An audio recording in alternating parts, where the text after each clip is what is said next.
Hello everyone, সকলে কেমন আছো? আশা করি সবাই ভালো আছো। আর হ্যাঁ, আমিও খুব ভালো আছি। এখন চৈত্র মাস চলছে, আর চৈত্র মাস মানেই তোমরা নিশ্চয়ই জানো যে গ্রামে গাজন হয়। আজ আমি গাজন উপলক্ষে চলে এসেছিলাম আমার মামার বাড়িতে।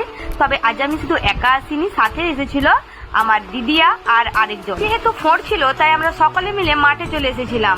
আর দেখতে পাচ্ছ সাথে আমার এই খুদে বোনটাও। তাহলে বেশি কথা না বলে এখানে গ্রামে কেমন ফোঁড় হয় তোমাদের সেটাই দেখিয়ে দিই।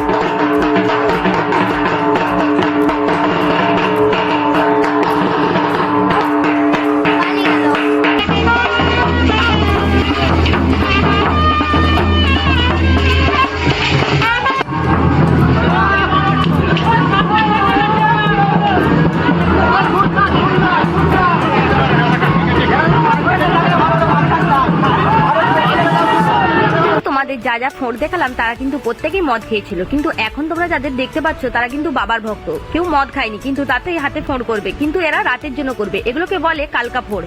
এরা এখন সাজতে শুরু করেছে, এদের ফোঁড় রাখতে যাবে। এদের ফোঁড় দেখতে হলে তোমাদেরকে অবশ্যই নেক্সট ভিডিও ফলো করতে হবে। ততক্ষণ পর্যন্ত সবাই ভালো থাকবে, সুস্থ থাকবে, আর সকলকে জানাই নববর্ষের প্রীতি ও শুভেচ্ছা। নতুন বছর সবার খুব ভালো কাটুক। আজকের মতো টাটা।